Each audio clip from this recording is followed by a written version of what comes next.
अस्सलाम वालेकुम। Death adder इस सांप की बॉडी दूसरे सांपों से ज़रा अलग है। अगर हम सांप की बात करें, आमतौर पे उसकी बॉडी हमारे दिमाग में एक वेल मेंटेन आती है। वो इस तरीके से कि उसकी थिकनेस यानी कि मोटाई भी इतनी ज़्यादा नहीं होती और लंबाई के हिसाब से होती है। लेकिन अगर आप गौर से देखो इस सांप को, डेथ एडर को, तो इसकी बॉडी थोड़ी सी डिसफिगर नज़र आती है। वो इस तरीके से कि इसकी लंबाई सिर्फ 3.3 फीट तक हो सकती है, लेकिन जो इसकी बॉडी है ना बाकी, वो बहुत ज़्यादा थिकनेस होती है इसमें, यानी कि बहुत ज़्यादा मोटी होती है। और मोटी होने के साथ साथ इसकी बॉडी फ्लैट भी होती है, यानी कि चिपटी सी होती है। इसकी मुंडी भी काफ़ी ज़्यादा ब्रॉड, चौड़ी और फ्लैट होती है, मतलब चिपटी सी होती है। लेकिन इसकी मुंडी को अगर आप गौर से देखो ना, तो वो थोड़ी सी बॉडी की निस्बत जरा कम होती है। मतलब यह है कहने का कि इसकी टेल काफी बारीक होती है, इसकी मुंडी चौड़ी होती है लेकिन इतनी ज्यादा नहीं, लेकिन दरमियान से इसकी बॉडी काफी ज्यादा चौड़ी और मोटी होती है। इसलिए ये सांप दूसरे सांपों से जरा अलग नजर आता है।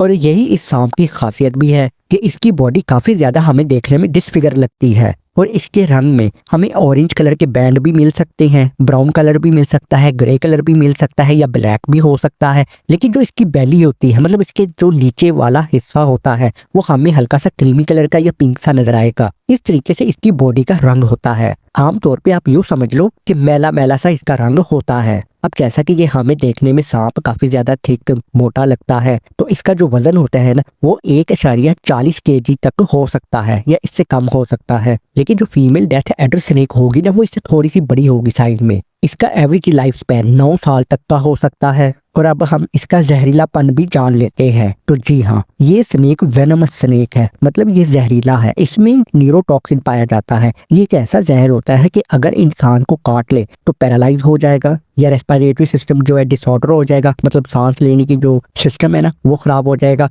और 6 घंटे के अंदर अंदर एक इंसान की डेथ भी हो सकती है। मतलब इसका जहर इतना ज्यादा खतरनाक होता है। अगर मैं आपको आसान तरीके से मिसाल दूं ना, अगर 100 लोग हों, उन 100 लोगों को ये काटे तो उसमें से 60% ऐसे लोग होंगे कि जिनका बचना मुश्किल होगा। अब हम इसके नाम डेथ एडर, इस पर भी जरा नजर डाल लेते हैं। तो भाई देखो, इसको हम डेथ एडर बोलते हैं, लेकिन इसको डिस्क्राइब किया गया था या यूँ समझ लो कि इंट्रोड्यूस किया गया था, इसके बारे में जाना गया था इस सांप के हवाले से, वो साल 1802 में। तो इसको उस वक्त डेथ एडर नहीं बोला जाता था, इसको बोला जाता था डेफ एडर। डेफ का मतलब होता है बहरा, जो कि सुनता ही ना हो। लेकिन फिर जाहिर है आहिस्ता आहिस्ता रिसर्च भी होती है, तो फिर ये भी पता चला कि इसका जहर काफी ज्यादा जहरीला होता है, जैसा कि मैं आपको बता चुका हूँ। तो इसलिए फिर इसको डेफ एडर की जगह डेथ एडर कहा जाने लगा। लेकिन इसके साथ साथ इसका शिकार करने का तरीका भी दूसरे सांपों से अलग है। अक्सर सांप ऐसे होते हैं जो कि शिकार करना हो ना तो उसके पीछे भागते हैं और उसको पकड़ते हैं, लेकिन ये ऐसा नहीं करता, ये एम्बुश स्ट्रेटजी अपनाता है। अब ये एम्बुश स्ट्रेटजी का मतलब क्या है, जिनको पता है वो तो ठीक है, लेकिन जिनको नहीं पता उनके लिए मैं बता दूं। अब क्योंकि इसका रंग ऐसा होता है जो कि मैला मैला सा होता है, तो ये क्या करता है, लीफ लिटर, यानी कि ऐसे सड़े हुए पत्ते जो नीचे गिरे होते हैं ना, कचड़े की तरफ फैले होते हैं, ये उनमें छुप के बैठा रहता है। अपने आप को ये कैमोफ्लाज के तौर पर इस्तेमाल करता है और ये हिलता जुलता भी नहीं है, तो अपने शिकार के नजदीक आने का इंतजार करता रहता है। तो जैसे इसका शिकार नजदीक आता है तो ये उस पर हमला कर देता है, उसको काटता है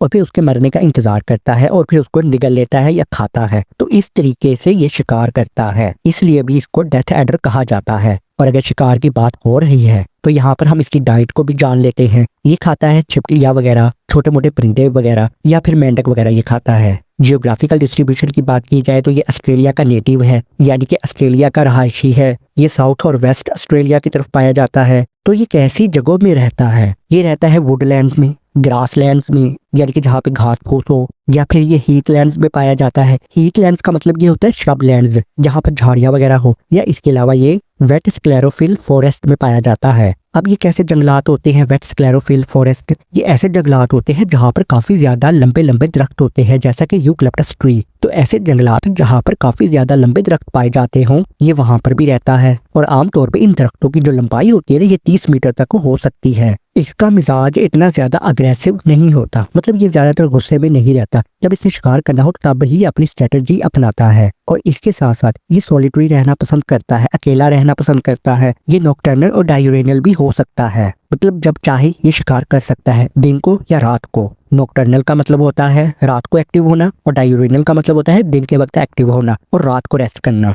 ब्रीडिंग, फीमेल डेथ एडर 3 या फिर 20 बच्चों को पैदा कर सकती है एक टाइम में। लेकिन 30 बच्चों को पैदा करने का भी रिकॉर्ड है। और ये छोटे बेबी स्नेक्स 4 साल के होकर ये बालिग हो जाते हैं। और अब बिल्कुल आखिर में पॉपुलेशन थ्रेट्स, मतलब इनकी आबादी को खतरा है या नहीं। तो जी हाँ, इनकी आबादी को जरा खतरा है। वो इस तरीके से, नंबर 1, एक तो हैबिटाट लॉस, मतलब जिन जगहों पर ये रहते हैं ना, जैसे ग्रास लैंड या श्रब लैंड हो गई या फॉरेस्ट वगैरह हो गए, तो उनको खत्म करना। और नंबर 2, एक मेंढक होता है जो कि आप अपनी स्क्रीन पर देख रहे हो, जिसको बोलते हैं केन टोड। ये इन्वेजन करता है मेंढक, मतलब ये है कहने का कि जो बेबी डेथ एडर स्नेक्स होते हैं ना, छोटे छोटे बेबी स्नेक्स, ये उनको खाता है। तो जिसकी वजह से बहुत कम बच्चे ही बच पाते हैं, जो कि फिर आगे चलकर बड़े होते हैं। तो इस तरीके से इनकी पॉपुलेशन को थ्रेट है। तो चलिए, इस वीडियो में सिर्फ इतना ही। अगर अच्छी लगी है तो इसको लाइक कर सकते हो, चैनल को सब्सक्राइब भी कर सकते हो। तो मिलते हैं नेक्स्ट वीडियो में, तब तक के लिए अल्लाह हाफिज।